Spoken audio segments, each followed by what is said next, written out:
আমাদেরকে সুস্থতা রাখেন। সবসময় আল্লাহ তাআলা আমাদেরকে রহমত দিয়ে থাকেন, নিয়ামত দিয়ে থাকেন। যে মহান রব্বুল আলামিন কুরআনে কারিমে তিনি ইরশাদ করেন, লা ইন শাকারতুম লা আযীদান্নাকুম ওয়া লা ইন কাফারতুম ইন্না আযাবি লাশাদীদ। যে বান্দা, তুমি যদি আমার নিয়ামত পাইয়া নিয়ামতের শুকরিয়া আদায় করো, আমি মহান রব্বুল আলামিন তোমার নিয়ামত কোটি কোটি গুণ বাড়িয়ে দেই। বলেন না সুবহানাল্লাহ। আর যে ব্যক্তি আমার নিয়ামত পাইয়া নিয়ামতের শুকরিয়া আদায় করে না, আমি মহান রব্বুল আলামিন তার থেকে নিয়ামত ছিনিয়ে নেই এবং কি তাকে কঠিন আযাবে আমি গ্রেফতার করি। তার জন্য রেখে দিয়েছে আযাব। সে আমার খায় আমার পয়রা, সে আমার নিয়ামত আদায় করবে না, তা হয় না। সে আমার বান্দা, আমার নিয়ামত আদায় করবে, অথচ আমি তাকে খাওয়াই, অথচ আমি তাকে আমি চলাফেরার মতো শক্তি সামর্থ্য দেই। সব কিছু দেওয়ার পরেও যদি আমার নিয়ামত সে আদায় করে না, যদি সে অক্ষম হয়, আমি মহান রব্বুল আলামিন কতটা অসন্তুষ্ট হই সে বান্দা তা বুঝতে পারে না।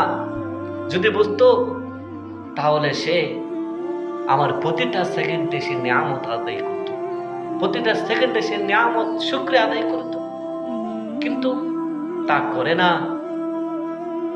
এই দুনিয়ার ধোঁকাবাজি সে পড়ে থাকে, দুনিয়ার নাজ নিয়ামতের মধ্যে পড়ে সে আমাকে বলে যায়, অথচ আমি তাকে সদা সর্বদাই ডাকতে থাকি, রহমত নিয়ে পিছনে ছুটতে থাকি। সে কখন আমার দরজায় আসবে, সে কখন আমার দিকে ফিরবে, সে কখন আমার দিকে আসবে, আমি সব সময় চেয়ে থাকি। আর সেই বান্দা আমার নিয়ামত থেকে সে গাফিল থাকে। আমি আল্লাহ, আমি মহান রব্বুল আলামিন সদা সর্বদাই বান্দার জন্য দিয়ে থাকি, বান্দাকে আর ডাকতে থাকি আর বলতে থাকি, যে বান্দা তুই আমার রহমতের দিকে আয়, তুই আমার রহমতের দিকে আয়। আর আমরা বান্দা, আমরা কি করি? রহমত থেকে যত দূর পর্যন্ত যেতে হয় তত দূর পর্যন্ত আমরা যাই, অথচ মহান রব্বুল আলামিন আমাকে বলতে থাকে, হে বান্দা, তোর জন্য রহমতের দরজা খোলা থাকে, তুই ছুটে চলে আয়, রহমতের দরজায় চলে আয়, তোকে আমি মহান রব্বুল আলামিন তোকে আমি বরণ করব। তুই যদি রহমতের দরজায় তুই যদি ছুটে আস, তাহলে তোকে আমি রহমত তোর উপর বর্ষিত করব। আর তুই বান্দা, আমার রহমত থেকে তুই নৈরাশ থাকিস, কেন থাকিস? তোকে কে উদাসীন করলো? এই জন্য মহান রব্বুল আলামিন কুরআনে কারিমে বলে থাকেন, ইয়া আইয়ুহাল ইনসান, হে মানুষ, হে ইমানদারগণ, মা গাররাকা বিরাব্বিকাল কারীম, আমার রহমত থেকে তোকে কে নৈরাশ করলো? তুই কার কথাই কইরা তুই আমার রহমত থেকে বঞ্চিত রইলি? আমি তোকে রহমত দেওয়ার জন্য প্রতিটা সেকেন্ডে আমি চেয়ে থাকি, আর তুই কিনা আমার রহমত থেকে তুই নৈরাশ থাকিস। কেন থাকিস? তোর কি আযাবের ভয় করে না? তুই মরার পরে যে আযাবের শাস্তি ভোগ করতে হবে, তোর কি এই ধারণা থাকে না? তোর মনে কি এই ধারণা কখনো আসে না যে একদিন আমার মৃত্যুবরণ করতে হবে? আল্লাহ তাআলা কুরআনে কারিমে বলেন, কুল্লু নাফসিন যায়িকাতুল মাউত, প্রতিটা প্রাণী মৃত্যু স্বাদ গ্রহণ করবে। মানুষ কিভাবে মারা যায়? হঠাৎ করে মারা যায়। মানুষ মানুষের সামনে মারা যায়, হঠাৎ করে মারা যায়। মানুষের সামনে কিভাবে সে দেখতেছে এবং শুনতেছে, তারপর মানুষ তা হেদায়েতের পথে আসে না। তার যে মরতে হবে, তার মনের মধ্যে কখনোই ধারণা আসে না।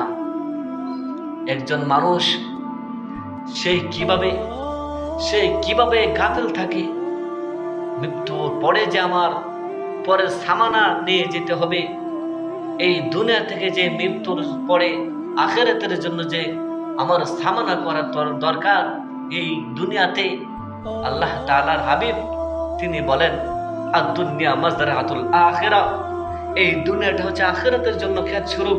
এই দুনিয়াতে আমি যা কিছু ফলাই, এই দুনিয়াতে আমি যদি একটা যদি আমি সব কামাই করি, এটা আমার জন্য আখিরাতের জন্য সফল। আর যদি আমি এই দুনিয়াতে একটা গুনাহ করি, আখিরাতের জন্য আমার জন্য দুঃখ নিয়ে আসলো। আর যদি এই দুনিয়াতে যদি আমি একটি নিয়ামতের শুকরিয়া আদায় করি, তাহলে আল্লাহ তাআলা এই নিয়ামত, এই শুকরিয়া আদায় করার কারণে মহান রব্বুল আলামিনের দরবারে এটাও আমরা দেখব। যেদিন আমার চোখের সামনে হিসাব নিয়ে ধরবে, যেদিন আমার চোখের সামনে হিসাব নিয়ে ধরবে, তখন আমার এই যৌবন কোন কাজে ব্যয় করলাম, এই যৌবন কোন কাজে ব্যয় করেছি, এটাও আমি আমার চোখের সামনে দেখব। এটাও আমি আমার চোখের সামনে দেখব। তখন আফসোস করব যে আমি এই কাজ কখনো করি নাই। তখন আমি আল্লাহকে এই কথাই বলবো যে আল্লাহ, আমি এই কাজ কখনো করি নাই। তখন মহান রব্বুল আলামিন বলবেন, তুই এই কাজ করিস নাই আমি তো বুঝছি, কিন্তু দেখ, মিথ্যা কথা বলিস না। তুই তো মিথ্যা কথা বলবে আমি জানি। তোর জবানে সাক্ষী দিবে, তোর হাতে সাক্ষী দেবে, তোর মুখে সাক্ষী দেবে, তোর নাকে সাক্ষী দেবে, তোর কানে সাক্ষী দেবে, তোর সারা অঙ্গ প্রত্যঙ্গ পুরাটা শরীর তোর কি করবে, মহান রব্বুল আলামিনের কাছে সব কিছু বলে দিবে। তখন তুই কি করবি? তখন পালানোর কোনো জায়গা নাই, পালানোর কোনো জায়গা নাই, পালানোর কোনো জায়গা নাই। তোকে সেই জাহান্নামের আযাব ভোগ করতেই হবে। এই দুনিয়া বড় স্বার্থপর, এই দুনিয়া বড় স্বার্থপর। এই দুনিয়া তোমাকে তৃপ্তি দিবে না, এই দুনিয়া তোমাকে কখনো তৃপ্তি দিবে না। এই দুনিয়া যত কিছু নাজ নিয়ামত দেখতেছ, সব কিছু দুঃখা, সব দুঃখা, জীবনও কাজে আসবে না, জীবনও কাজে আসবে না।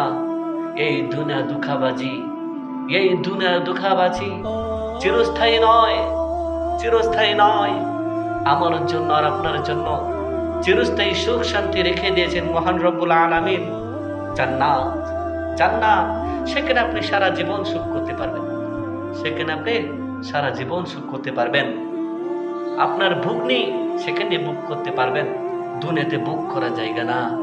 এই দুনিয়াতে যা কিছু দেখতেছেন, যার কিছু দেখতেছেন, যেটার জন্য আপনি মহান রব্বুল আলামিনের রহমত থেকে নৈরাশ এখনো আছেন, সেটা একেবারে দুঃখা, সেটা একেবারে দুঃখা। সেটা আপনার কোনো কাজে আসবে না। এটা একদিন আপনাকে ধ্বংস করে দেবে, এটা আপনাকে একদিন ধ্বংস করে দেবে।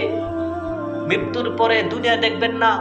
মৃত্যুর পরে আপনার একটি থাকবে সাথে, সেটা হচ্ছে আপনি দুনিয়াতে কি কামাইলেন, সব। এই সবটাই আপনার সাথে যাবে, আর কিছুই যাবে না। আপনার সবটাই আপনার সাথে যাবে। এই সব যদি আপনি কামাই করেন, তাহলে এটাই আপনার জীবন সঙ্গী হবে। আর কোনো কিছু জীবন সঙ্গী হবে না, কোনো কিছু জীবন সঙ্গী হবে না। জীবন সঙ্গী যদি করতে চান, তাহলে দুনিয়াতে সব কামাই করেন, দুনিয়াতে আল্লাহকে ভালোবাসেন, রাসূলের অনুসরণ করেন, তাহলে জীবনে যদি সফলতা আসে, তাহলে এটাই মাধ্যম, এটাই মাধ্যম।